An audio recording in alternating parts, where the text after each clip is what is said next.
Lies run faster than the truth. They the sprint. The truth is the marathon. The lie always have a whole pack and a whole group. The truth is going to move slow and small.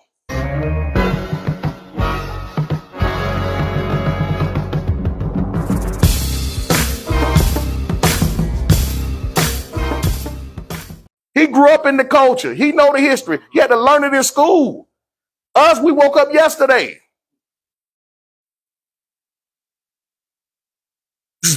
This passion. We have to be passionate about the word. Rightly dividing the word, getting an understanding. Why? What is the passion for? Because my soul is on the line. And I don't want to lead my family down a path that's wrong. Because guess what? You lead them down the wrong path enough, they ain't going to follow you no more.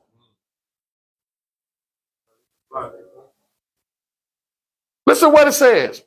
Second time, to recover. So his whole point of reaching back the second time is to recover some folks. So if it's going to be supposedly greater, but according to scripture, it says here, it's not comparing what's greater or lesser. The comparison is, or the point is, he's going to do it like he did it before.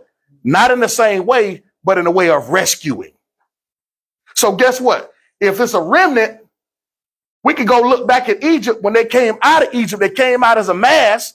But guess what? The remnant got saved when they got in the wilderness. They got saved after he let them wander around and die off. So here's the thing. If we think that all of us finna, and this is based off the doctrine, if you think all of us finna go together somewhere and all of us are out of sync and all of us are crazy like our forefathers was in the wilderness, it's not happening. You're going to die off before you get to the promised land, meaning your salvation, your soul, you're going to die in your sin before you reach it to the kingdom.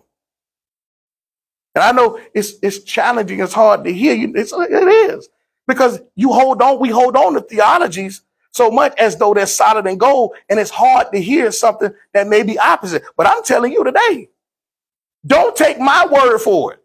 I've always said that.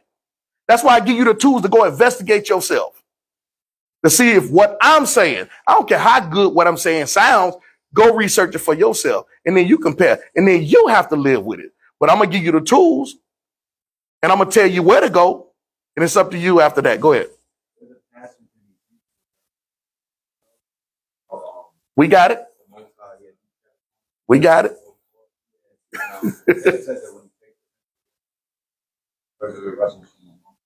Right. So we're not going to get in that today about what the wilderness is. See, now we got to find out what the wilderness is. Because everybody confused. We think the wilderness in the forest out in Africa. Now they saying it's out in the forest, out in America. Don't nobody know where it's at. I don't know. It's in Nigeria, it's in Ghana. It might be. Somebody might. I'm saying it. I wouldn't be surprised. They say we can't drink water. We probably mess around and somebody gonna say it's in Macon. Somebody drank some water last night. Somebody. Yeah. I'm just telling you what's out here. And guess where it's coming from? Where the crazy doctrine is coming from, y'all? From inside the house. It comes from inside the house. Well, go ahead, Brandon. What you say? I said it's Brandon, somebody believe he is. Yeah. He got some followers. A whole lot of them. Listen, I'm just telling you. Everybody, the lie runs faster than the truth. The lie run the sprint, y'all. Lies run faster than the truth. They the sprint. The truth is the marathon. The lie always have a whole pack and a whole group. The truth is going to move slow and small. It's always been that way. It always is. Somebody going to believe it. Telling you. You'll be surprised in this community what people believe. So look at this. So it says this remnant, this recovering of the remnant, they remain of his people. So now we got to find out who his people is. Is it all Israel? From Assyria? I'm just saying. We interpret, we'll take what the prophet said, because in the day when the prophet lived, to the prophet, everybody wasn't the Most High people. Let me say it again, for those who ain't heard. During the prophet Isaiah even knew that everybody that's amongst Israel wasn't the Most High people. It ain't a new concept that we throw in the New Testament. Oh, all Israel ain't Israel. The Israelites knew that. The Most High demonstrated when he killed Korah them that they weren't his people. So this is nothing new. Yeah, you bloodline, but really, how do you become the Most High's people? It's not just based off your blood. If that was the case, a whole lot of people would have made. The Most High wouldn't have killed a lot of people. And I will say this, and I'll stand on it. The Most High had more enemies amongst Israel than he had amongst other nations. The Most High pretty much killed more Israelites than he killed other nations. Look at what it says here. It says he's going to recover the remnant that remains from his people. Then he gives locations from Assyria, from Egypt, from Pathros, from Cush, from Elam, from Shinar, from Hamath, and from the coastlands of the sea. So he said, Isaiah the prophet is saying where the Most High informed him of the people he's going to reach and going to recover. This does not mean that this is the only place where the Most High going to recover people from. It's the only place the Most High told Isaiah that he was going to get them from. Now he'll tell another prophet another area location. We just can't take this and say, oh, well, they only coming from Egypt or Syria. No, that's not it. That's the revelation he only told him. The Most High don't tell everybody everything. His prophets, he still limit them on information. It's what he wants, what declaration he wants them to declare. Okay? So, everybody good? All right. Exodus chapter number 12. So,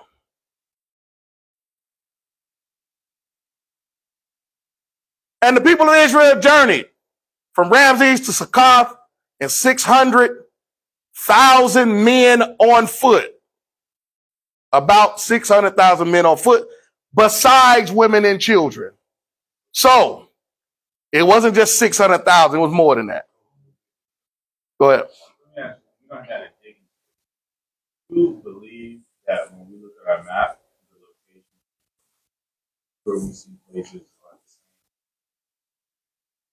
I would say no, and I would say no and yes. That's just like, some things do change. Lands can shift over time. People can change things or where they want things to be, but it's not a big deal for me. The location doesn't matter.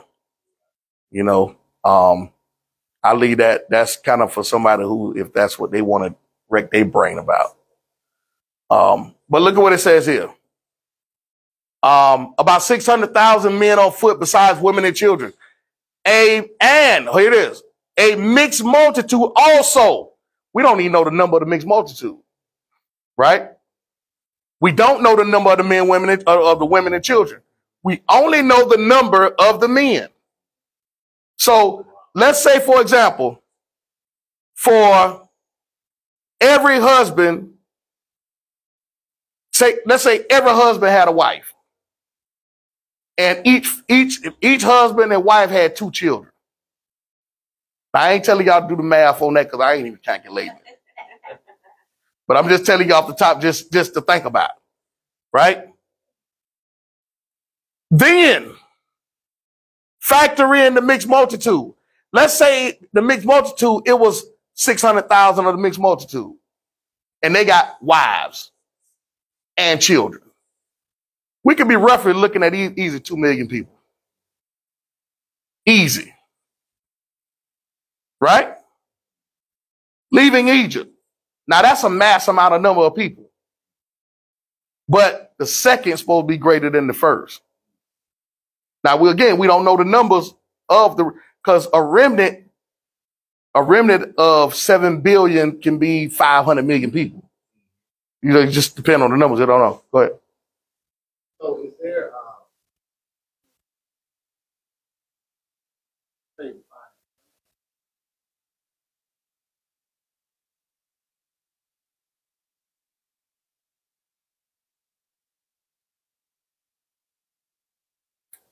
Well, I would say in this instance, coming out of Egypt, it wasn't even about war at that point of calculation. This was about who was grown behind men. Because to really be honest with you, at that time, they pretty much Ryan, you start hitting after they consider you a young adult after 12. And then by the time you hit 17, you're a man. You know what I'm saying? So you throwing in, again, I'm just saying, that ain't even including who was considered a man if they were 17, 18 years old. You know what I'm saying? But, I'm just saying the numbers can be astronomical, right? So it says here, mixed multitude also went up with them and very much livestock, both flocks and herds. So they didn't leave broke, right? They didn't leave broke. And they baked unleavened cakes of dough that they had brought out of Egypt. For it was not leavened because they were thrust out of Egypt. Unleavened bread, y'all. Hold on, let's go back here. Unleavened bread was only based upon because they didn't have time to let it rise. They had to dip. Hey, yo, look, you ain't got time. Cook it. You ain't got time to rise. Matter of fact, when you cooking it, keep your shoes on. Because when you finish, it's time to go. So unleavened bread is based upon that. Because of the fact they just didn't had no time for it to rise. Okay? Because they were thrust out of Egypt and could not wait, nor had they prepared any provisions for themselves. So let's look at some key themes in Isaiah. Because this is very important to look at the key themes. All right. Isaiah chapter number 11. Righteousness shall be the belt. Verse number 5. Righteousness shall be the belt of his waist, and faithfulness the belt of his loins.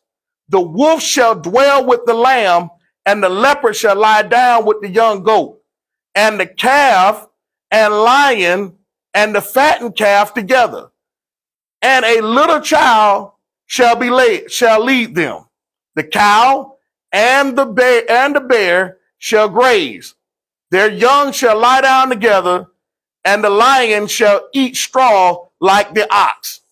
Yo, what? So what? Pet zoo. Not even in the pet zoo, lions eat doggone. But I'm just saying, it's a pet zoo. So,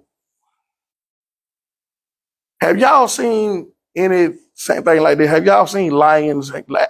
Anytime I look on YouTube or National Geographic, they ain't lying having coffee. They ain't sitting down. They ain't going out to eat, having a good day. Now they may go out and somebody might get ate, but they ain't them chilling and relaxing like this. Like it's just this. That's what I'm saying. We got to think about this, y'all. The Most High has given us insight through the prophet. He's given us a timeline, not an exact date, but we can look at this to see this is not something that's going to be dealing with us in our time when you start talking about dealing with a time when judgment is coming down and we in some wilderness somewhere and all the heathens and the Christians, everybody get bombed and killed. This is not that. When was the last time? Let me ask y'all this. When was the last time you seen this? In the garden. Before the fall. Go ahead. I think it is a popular belief that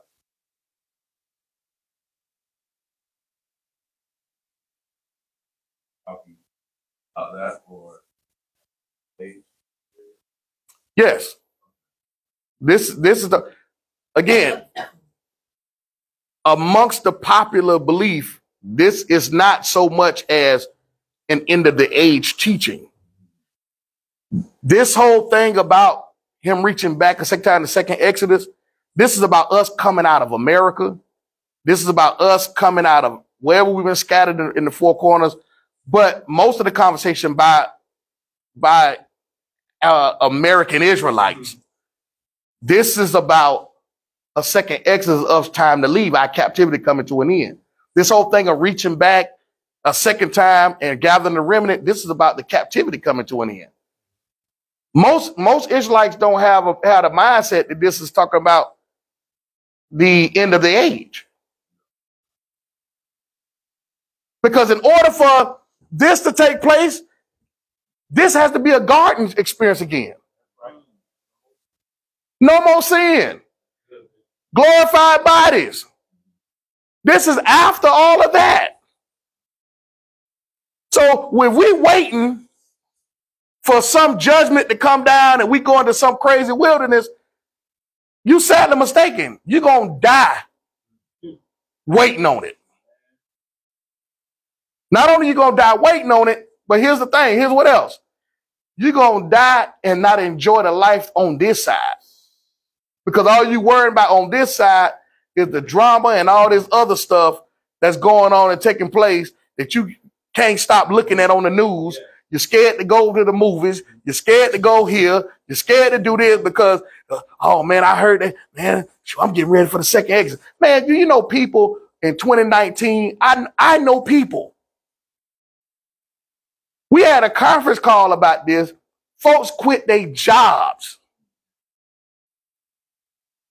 They quit their jobs because they thought the second exodus was gonna hit.